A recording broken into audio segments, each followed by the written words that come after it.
Hello students,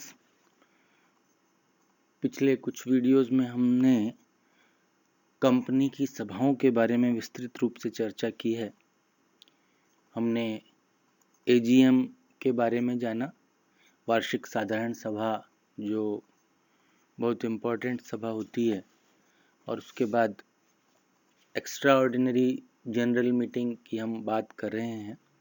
वार्षिक साधारण सभा के अतिरिक्त जो भी सभाएं कंपनी को बुलानी आवश्यक हो जाती हैं, जिसमें कुछ विशेष कार्य कंपनी को करने होते हैं, उन सभाओं के बारे में हम चर्चा कर रहे हैं। कुछ बातें हमने पिछले वीडियो में भी असामान्य साधारण सभा के बारे में की थी कि उसको कौन बुला सकता है, किस प्रकार से बुलाई जाती है, क्या क्या काम उसमें किए जाते हैं। आज कुछ और बातों की हम विस्तार से बात करेंगे एक्स्ट्रा ऑर्डिनरी जनरल मीटिंग के बारे में। असामान्य साधारण सभा की सूचना के बारे में हम कुछ और बातों पर चर्चा करें तो उसमें ये इम्पोर्टेंट बात है कि विशेष परिस्थिति जो होती है, कुछ विशेष परिस्थितियों में ही असामान्य साधारण सभा बुलाई जाती है। ये स्पष्ट है, ये हमने पिछले वीडियो में बात की थी। तो कंपनी सचिव को एक उपयुक्त सी सूचना सभी सदस्यों के पास भेजनी पड़ती है। ये 21 दिनों की स्पष्ट सूचना होनी चाहिए, लेकिन कम अवधि की सूचना के आधार पर बुलाई गई सभा भी वैध मानी जाती है। यदि 95% मतों पर अधिकार रखने वाले सदस्य उस कम अवधि के नोटिस पर कोई आपत्ति नहीं करते हैं तो वो वैध हो सकती है। सभा की सूचना में सभा के समय, स्थान और दिनांक आदि का उल्लेख होता है। यदि सूचना में एजेंडा सम्मिलित है तो उसमें सभा में किए जाने वाले कार्यों और पारित किए जाने वाले प्रस्तावों का उल्लेख किया जाता है। असामान्य साधारण सभा विशेष कार्यों को करने के लिए ही बुलाई जाती है, हम सब जानते हैं। इसलिए उसकी सूचना के साथ सभा के कार्यों के संबंध में एक्सप्लेनेटरी स्टेटमेंट, व्याख्यात्मक विवरण भी संलग्न किया जाता है।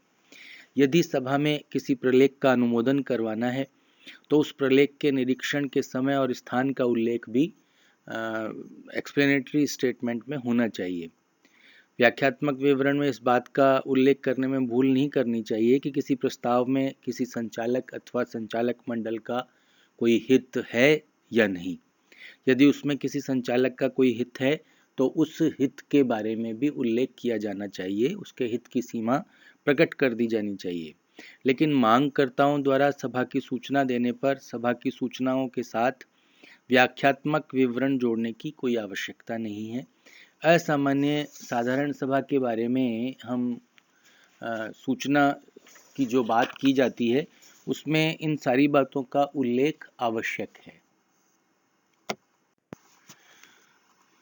सदस्यों के संकल्प के संचरण या प्रसारण की बात करें, सर्कुलेशन ऑफ मेंबर्स रिजोल्यूशन, तो उसमें कुछ प्रावधान इम्पॉर्टेंट हो जाते हैं। सबसे पहली बात, निर्धारित संख्या में सदस्यों की मांग पर संचरण। कोई भी कंपनी सदस्यों की लिखित मांग पर सदस्यों के संकल्प का सदस्यों में प्रसारण करती है, संचरण करती है। जैसे अंश पूंजी वाली कंपनी की हम बात करें तो उसमें संकल्प की संचरण की मांग मताधिकार युक्त जो प्रदत्त अंश पूंजी के कम से कम 10% जो भाग के शेयर होल्डर्स होते हैं, धारक जो होते हैं, उनके द्वारा की जा सकती है। मांग करने वालों द्वारा इतनी अंश पूंजी उस तिथि को होल्ड की हुई, धारित की हुई होनी चाहिए जिस तिथि को ऐसी मांग की जाती है। तो अंश पूंजी वाली कंपनी की बात हुई। बिना अंश पूंजी वाली कंपनी की दशा में संकल्प के संचरण की मांग कंपनी के कुल मताधिकार रखने वाले सदस्यों में से कम 10% मताधिकार रखने वाले सदस्यों के द्वारा की जा सकती है। मांग करने वालों को इतने मताधिकार उस तिथि को प्राप्त होने चाहिए जिस तिथि को ऐसी मांग की जाती है। तो ये निर्धारित संख्या जो सदस्यों की है जो मांग की बात कर सकते हैं, मांगों के संचरण के बारे में होती है। फिर बात आती है सूचना देने की और विवरण को संचरित करने की, जिसके बारे में कंपनी के जो कर्तव्य होते हैं उसमें एक बात यह है कि सदस्यों को उस संकल्प की सूचना देनी आवश्यक होती है जिससे सभा में समुचित रूप से प्रस्तुत किया जाता है और प्रस्तुत करने का इरादा कंपनी के द्वारा किया जाता है। और दूसरी बात आती है प्रस्तावित संकल्प के तथ्यों के संबंध में विवरण को प्रसारित करना होता है, संचरित करना होता है। जो भी मांग की गई है, जो विषय रखा गया है, जो विशेष बात डिस्कस की जाएगी, उसके बारे में जो प्रस्तावित संकल्प और उसके तथ्य के संबंध में जो प्रसारित करना है।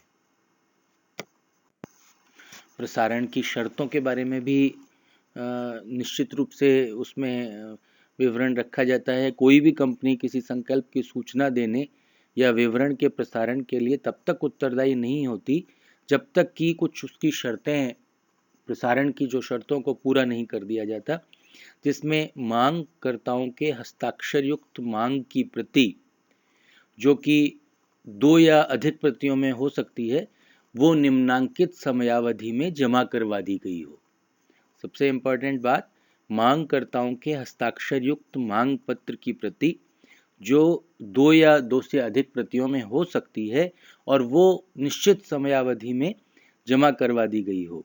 संकल्प की सूचना के मांग पत्र की दशा में सभा के कम से कम 6 सप्ताह पूर्व जमा होनी चाहिए और अगर कोई अन्य मांग पत्र होता है तो सभा के कम से कम 2 सप्ताह पूर्व जमा करा दी जानी आवश्यक है।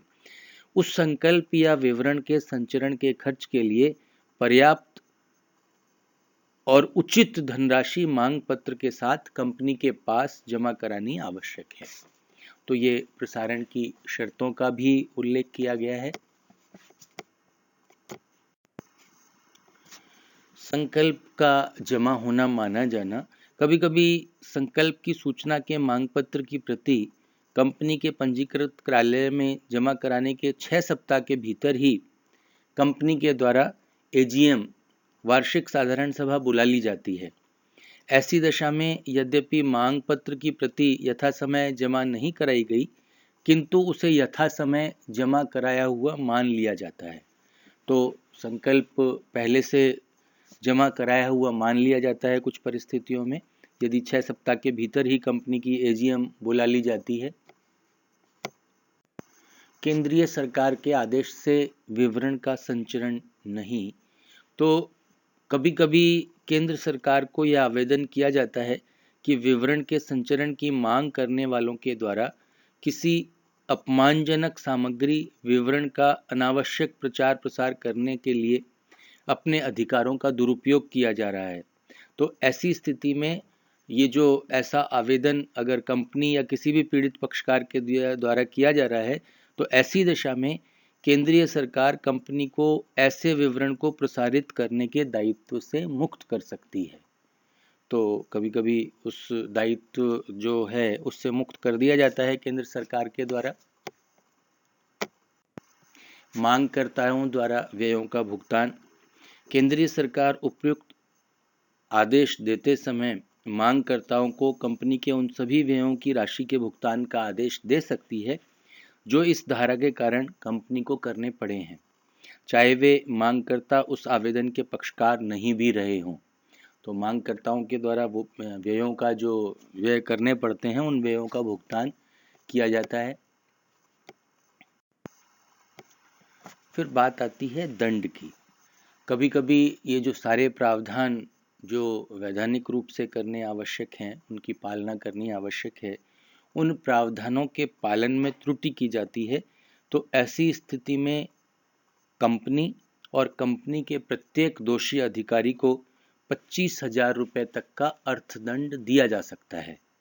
ये स्पष्ट लिखा गया है धारा 111 सबसेक्शन 5 में कि अगर जो प्रावधानों की पालना की आवश्यकता है, जो प्रावधान की पालना की जिम्मेदारी है, उसमें अगर त्रुटि की जाती है किसी भी प्रकार से, तो ऐसी स्थिति में कंपनी और कंपनी के प्रत्येक दोषी अधिकारी को 25,000 रुपये तक का अर्थदंड दिया जा सकता है। तो इस प्रकार से ये जो कंपनी के जो एजीएम की सूचना है वो भी स्पष्ट रूप से होनी चाहिए, उसकी जो पूरी प्रावधान जो कंपनी अधिनियम के हिसाब से दिए गए हैं उनकी पूरी पालना करने वाली होनी चाहिए। उसमें समय, स्थान और तिथि आदि का उल्लेख उसमें होना चाहिए, प्रस्तावों का उल्लेख होना चाहिए, व्याख्यात्मक विवरण जिसे हम एक्सप्लेनेटरी स्टेटमेंट के नाम से जानते हैं वो भी संलग्न होना चाहिए, और उसका जो रिजोल्यूशन जो है मेंबर्स का, उसका सर्कुलेशन भी प्रॉपर ढंग से होना चाहिए, उसकी प्रॉपर पूरी पालना होनी चाहिए, उसकी समयावधि की पालना की भी पूरी आवश्यकता होती है।